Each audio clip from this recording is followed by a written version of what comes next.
base, Fernando Romero Moreno, pero que también sabe mucho de educación, y yo siempre lo digo, es realmente un libro abierto, Fernando. Cuando te sentás y charlas un rato con él, te puede explicar infinidad de temas, y entre ellos muchos que tienen que ver con esto, con la doctrina y el magisterio de la Iglesia. Muy buenas noches, Fernando, ¿cómo te va? Es un gusto recibirte ¿Qué en tal? nuestro programa Buenas noches, Filosofía con Carlitos. Vocales. ¿Qué tal? Buenas noches, muchas gracias Hola, hola. Sí, sí, ¿me escuchás? Oh, Ahí te escucho, oh, Fernando, así es. ¿Cómo te bueno, va? bueno, Es un bueno. gusto saludarte. Acá Bien, Ariel Kili y Carlos Kovac. Hola lo mismo Fernando, digo. ¿Qué tal? ¿Cómo están? un gusto escucharte. Bueno, bueno, me alegro mucho. Bien, decíamos que nuestra idea para hoy era poder conversar un poquito y averiguar, ¿no? ¿Cuál es la filosofía que hay detrás de este movimiento al cual muchas veces infinidad de católicos y de cristianos, quizás sin darse cuenta, creyendo que es algo compatible, algo agradable, adhieren? ¿Qué hay detrás de esto? Vos que lo has estudiado este tema. Bueno, a ver, ¿se escucha bien, no? Sí, sí, sí, Sí. te escuchamos. Bueno, perfecto. Mira, el tema en realidad es bastante antiguo porque conecta con lo que se llama el gnosticismo, no, no el agnosticismo, sino el Ujú. gnosticismo, de gnosis, que significa conocimiento, Una de las que es primeras una... herejías. Sí, e incluso es anterior a las herejías, porque esto viene ya de alguna manera desde los principios de la humanidad, está presente en el taoísmo, en el hinduismo, en el sufismo islámico, en el budismo zen. Hay un gnosticismo cristiano, como hay un gnosticismo judío en la Kabbalah, o por lo menos en alguna, en la interpretación más habitual de la Kabbalah judía, en el Ujú. hermetismo, etcétera, etcétera. Ese sería como un antecedente remoto, pero que es importante tenerlo en cuenta porque nos muestra que, como decía Juan Pablo II, este gnosticismo ha sido la tentación de siempre, digamos, para la humanidad y para el cristianismo. Ya verás por qué después se va a entender, pero de alguna manera se puede relacionar con la tentación que recibieron nuestros primeros padres cuando el demonio les dice, seréis como dioses. Esa en Claro. definitiva es la tentación central del gnosticismo. Eh, entonces, por ese lado, el fenómeno no es algo nuevo. Ahora, la New Age lo que le agrega a toda esta tradición, que por las características de este programa no me puedo extender ahora en explicar todos los aspectos que tiene, lo que le agrega es que, a diferencia de ese gnosticismo antiguo o tradicional o esoterismo tradicional, le agrega componentes propios de la modernidad. Y entonces Claro. aparece un fenómeno que es distinto, porque a esta tradición esotérica se le unen las ideas del humanismo moderno, del nominalismo, el renacentismo, y más recientemente del feminismo, el movimiento ecologista, hippie, etcétera, etcétera. Algunos aspectos de la ciencia moderna y del cientificismo, sobre todo la teoría de la relatividad, la física cuántica, y modalidades ya estrictamente modernas del esoterismo que los que cultivan el esoterismo tradicional critican y han puesto en guardia, que son el espiritismo, la teosofía y la cienciología cristiana. Entonces, Ujú. eh, ese, ese fenómeno ya más moderno no está presente en el esoterismo tradicional. Bueno, en ese combo, de alguna manera, podemos decir que están como los elementos de la New Age. La New Age no es una religión, porque si una característica que tiene es que no es algo institucionalizado, es, como ellos Claro. dicen, una red. ¿sí? Una red, viste que puede tener, o sea, hay muchos nudos que se conectan entre sí, pero la podés, si no la cerrás, puede ser una cosa como infinita, digamos, en cuanto a que puedes seguir agregando más nudos y más cuerdas y más nudos. Bueno, entonces, ¿qué quieren decir ellos? Que lo que comparten es una común sensibilidad, mentalidad y qué sé yo, pero después de ahí cada uno toma lo que digamos, le sirva más para conectarse con uno mismo, conectarse con el cosmos, para encontrarle un sentido a la vida, de modo que termina más o siendo... menos vamos captándolo. No obstante, decíamos que una religión no es. Ahora, podría haber, a pesar de toda esa diversidad que vos decís, alguna especie de matriz o de esencia en su filosofía o en su pensamiento. ¿Cuál vendría a ser Sí, ella? sí, exactamente. Es que es lo que iba a decirte. A pesar de que no es una religión institucionalizada y que teóricamente sean relativistas y digamos, y ecuménicos en el sentido más laxo de la palabra, la realidad es que hay una serie de dogmas, ¿sí? Detrás. Yo te diría que lo que ellos, digamos, de donde parten, bueno, por un lado es que esa felicidad, ese sentido de la vida, o esa salvación, o como le querramos llamar, no se da a través de la fe en una revelación, sino a través de un conocimiento, de ahí lo de gnosis, que se transmite a través de unos iniciados, ¿sí? Que han ido recogiendo sabiduría que se transmitió desde los orígenes de la humanidad, lo que llaman la tradición primordial, pero lo que en el esoterismo tradicional era efectivamente algo exclusivamente de iniciados, con la New Age se democratiza, ¿sí? Todos pueden acceder a eso. Ajá, ¿Y cuáles claro. serían de alguna manera esos dogmas? O sea, si me escuchara alguien que está en esta línea me diría, no, pero no tenemos dogmas. Bueno, pero la realidad es que hay una serie de... es como los relativistas, ¿viste? Te dicen todo es relativo, pero después si los pones contra la espada y la pared, hay cosas en las que tienen que reconocer que no se puede ser absolutamente relativista.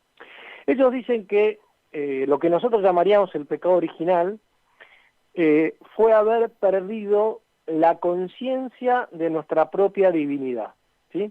O sea que la realidad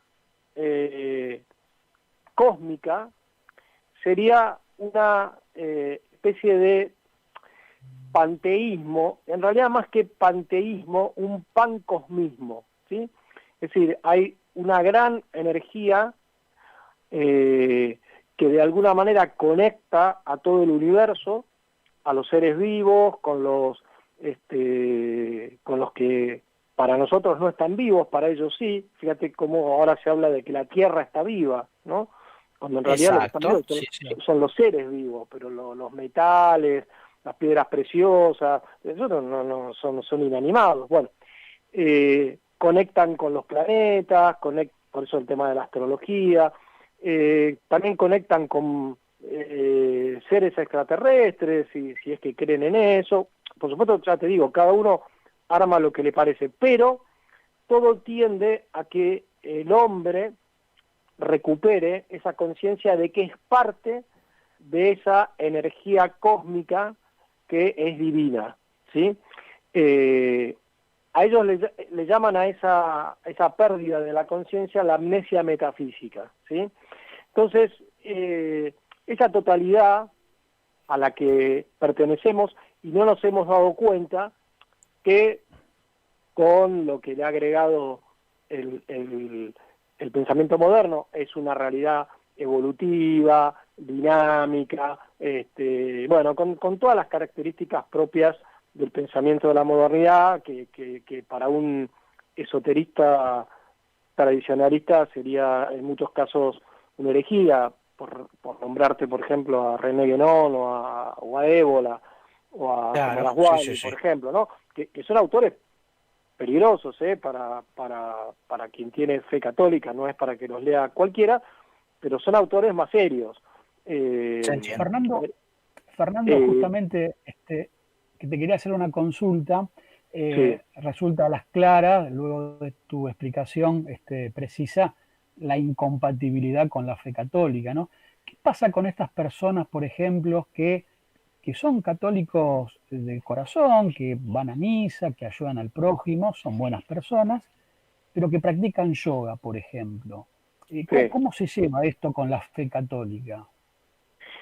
Mira, para ellos, todo lo que sea el yoga, el reiki, las medicinas alternativas, no todas, pero bueno, bueno, en fin, todo ese cóctel, digamos, son medios para poder recuperar esa conciencia divina, esa integración con el cosmos, esa dilatación de la conciencia, etcétera, etcétera. Entonces, es absolutamente incompatible, digamos, con la fe católica, primero porque no hay distinción entre un Dios personal y las criaturas, ¿sí?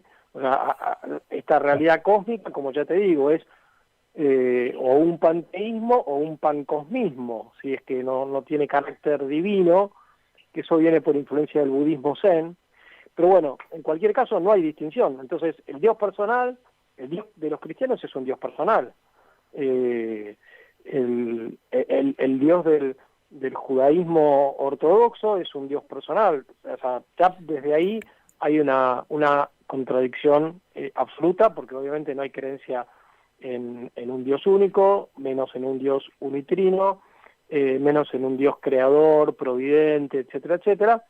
Jesucristo no es el Hijo de Dios que vino para redimirnos, sino que es un iniciado más en la gran cadena de iniciados en este conocimiento, donde está Buda, está Moisés, está Jesucristo, está Mahoma, y también está Madame Blavatsky, está Gandhi, qué sé yo, o sea...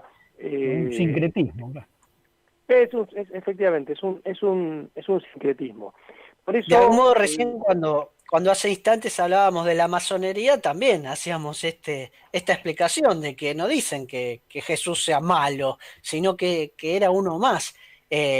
Puede llegar a haber también algún vínculo entre la gente que desparramó estas ideas de la New Age con esta otra sociedad secreta. Sí, yo te diría que de alguna manera son realidades de mínima paralelas. Es decir, para que se entienda, en este tipo de fenómenos, como también sucede un poquito con el nuevo orden mundial, tenés un nivel exotérico, digamos, que es el que es común a todo el mundo, digamos, ¿no? Entonces, de golpe vos tenés, qué sé yo, no sé,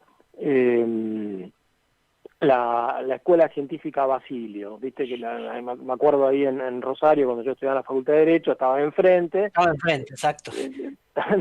Bueno, muy bien, entonces son espiritistas y bueno, qué sé yo. Ahora, el que no sabe mucho de eso, lo que cree es que bueno, que puede tener contacto con los seres queridos. Después hay un nivel más intermedio, donde ya uno tiene un conocimiento más real de que hay, por supuesto, mucho chanta dando vuelta en estas cosas, pero cuando hay algo real, obviamente el contacto es con los demonios y con las almas condenadas, ¿no? Pero no todo el mundo... Claro, y ahí llegamos a un tema especial y ríspido, porque de algún modo el ser humano siempre tuvo esa, llamémosle, sed de lo misterioso, de lo infinito, y bueno, hay que ver por dónde la canaliza. No por nada, cuando la Iglesia, el Magisterio, examinó este tema, recurrió a la imagen de Jesús con la mujer y le mostraba que yo soy la verdadera agua. Pero hay como cierta explicación de que siempre el hombre quiere ir a alguna de estas cositas extrañas, ¿no? Eso por un lado. Pero te termino la idea anterior. El nivel más profundo, que es ese nivel ya esotérico, ahí está la masonería seguro. Pues de hecho, está la teosofía, está el ocultismo, está el martinismo, o sea, toda una serie de sectas que relacionadas con la masonería, y que incluso fueron denunciadas, por ejemplo, por René Guénon, que había sido masón, y que ya te digo, yo no recomiendo leerlo, sí, tal vez a través del padre Escurra, el padre Carlos Baliña, que han hecho como, digamos, han tomado lo válido de estos autores. Pero de cualquier manera, más allá de sus errores, como eran más serios, decían, ¿no? O sea, los errores de la teosofía, el ocultismo, los peligros para la salud física, psíquica, etcétera, y por supuesto que la masonería estaba metida en este asunto. Ahora, lo que vos decís es cierto, es decir, el hombre tiene una nostalgia de misterio, una nostalgia de absoluto, de felicidad, y entonces, si no está bien encauzada, bueno, lógicamente va a buscarlo muchas veces en estos otros caminos, ¿no? Decía León Blois, se puede vivir sin pan, sin vino, sin techo, sin amor, sin una dicha temporal, mas no se puede vivir sin el misterio, ¿no? Claro. Entonces, a la religión católica lo que le sucede es que cuando se queda en eso, en mera religión, ¿sí? Cumplimiento de normas, cumplimiento de ritos, que por supuesto son parte, porque la fe católica implica una religión, implica una institución, que es la Iglesia Católica, pero si nos quedamos con eso y perdemos de vista lo que hoy se llama la teología espiritual, la vida interior, etcétera, etcétera, y todas las corrientes de espiritualidad profundas que hay dentro de toda la tradición espiritual profunda que hay en la Iglesia Católica, tanto la de tradición monástica como la de tradición laical, y bueno, la gente efectivamente termina como sintiéndose ahogada por una cantidad de normas que no entiende, por una cantidad de ritos detrás de los cuales no encuentra esos misterios que en realidad están detrás de los ritos, y la religión entonces se convierte por lo menos en el primer grado de fariseísmo, como decía el padre Castellani. Entonces, cuando o sea, a los no católicos, por nada surgen, hay también una explicación. exactamente, entonces cuando a los católicos no se los pone en contacto con toda esta riquísima tradición espiritual que viene de los primeros cristianos, viene de los padres del desierto, de los padres de la iglesia en general, y después, bueno, de los benedictinos, de los trapenses, de los dominicos, de los franciscanos, cada uno, de los jesuitas, y después, ya te digo, espiritualidades más para laicos, como la de San Francisco de Sales, o espiritualidades propiamente laicales, como la de San José María Escrivá, cuando no se le da ese alimento, y la verdad es que la tentación de ir a buscarlo en otro lado es muy fuerte. Por lo menos en ciertas personas que a lo mejor tienen una mayor inclinación por esto, ¿no? Es decir, todos tenemos una inclinación por el misterio, una nostalgia de Dios, pero en algunos eso se tapa, ¿viste? Con el activismo, con el trabajo, con la búsqueda del dinero o el placer sensible, pero otros lo tienen más a flor de piel, y entonces, bueno, van y van hurgando por estas cosas y se meten de mínima en el error y de máxima se pueden meter en caminos muy peligrosos. Claro. Es una cosa muy importante que decís, Fernando, ¿no? Esto del ansia, la nostalgia por la infinitud, por el misterio, ¿no? Cuando no está bien canalizado, se desvirtúa en otros caminos, ¿no? ¿Vos considerás, Fernando, que es posible establecer un diálogo ecuménico con estos grupos?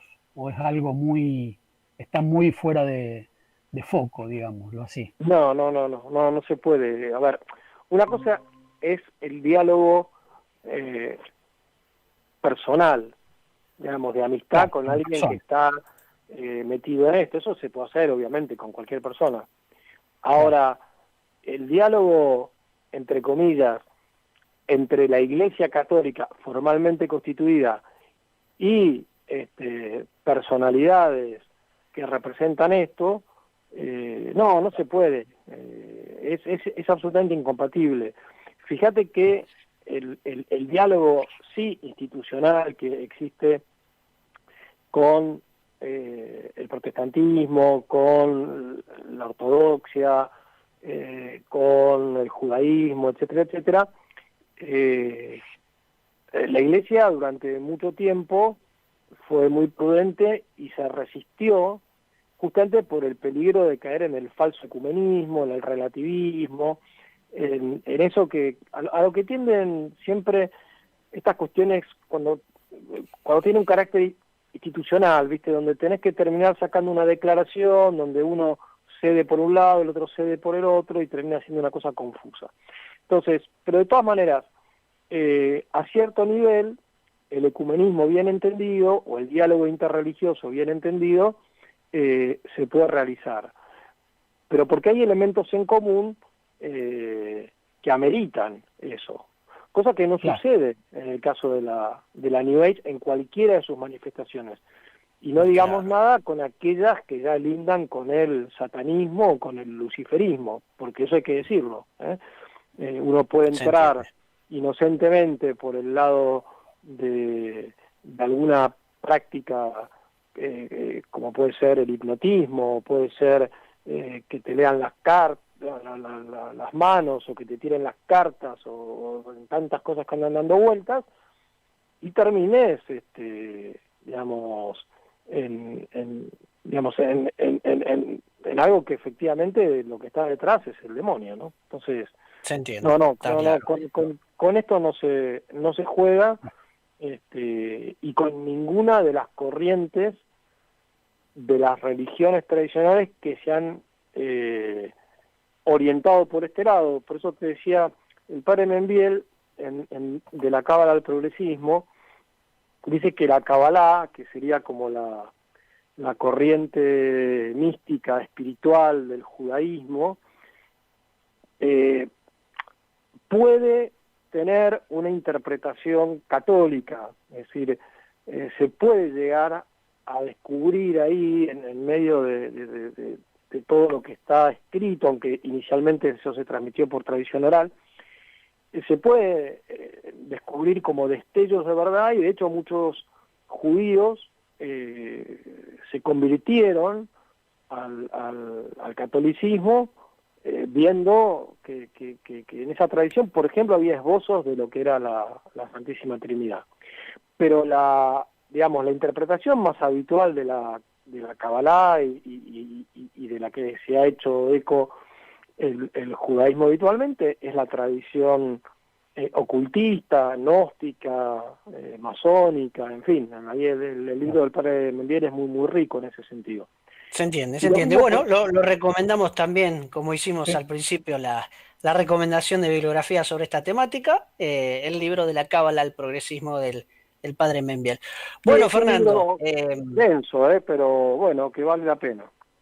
Realmente, como siempre lo decimos, y mucho más en esta oportunidad, de ninguna manera vamos a poder agotar el tema, simplemente unas pinceladas, unas ideas, y también aclarar, bueno, si hay gente que está de algún modo cercana, no significa que nosotros lo vamos a señalar y acusar, ustedes son los malditos, pero sí un llamado a la prudencia, a la reflexión, y a ver si realmente es el camino del Evangelio y de Cristo, ¿no? Lo único que te pediría, así un minuto, es alertar sobre algunas cuestiones que están como de moda en este momento, ¿sí?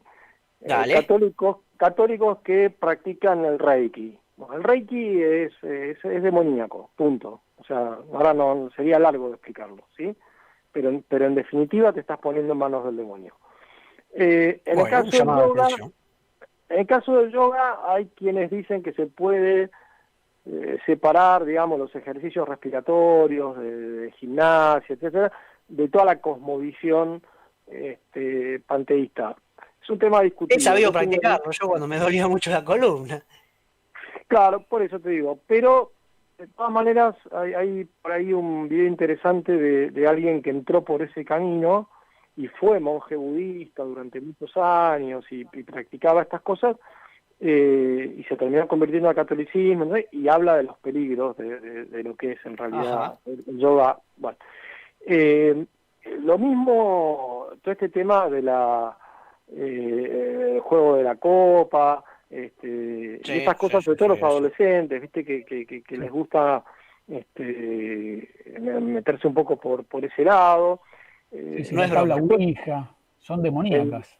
Exactamente, en los sectores populares, sobre todo por influencia brasileña, viste, todo lo que es la macumba, cosas de brujería, hay digamos, la evangelización en América ha quedado como medio trunca por distintas razones, y se han producido sincretismos, viste, gente que le tiene devoción a la Virgen y al mismo tiempo a Gauchito Gil, y participa de la procesión a la Virgen del Valle en Catamarca, pero después va al carnaval a desenterrar al diablo para que no se enoje el diablo.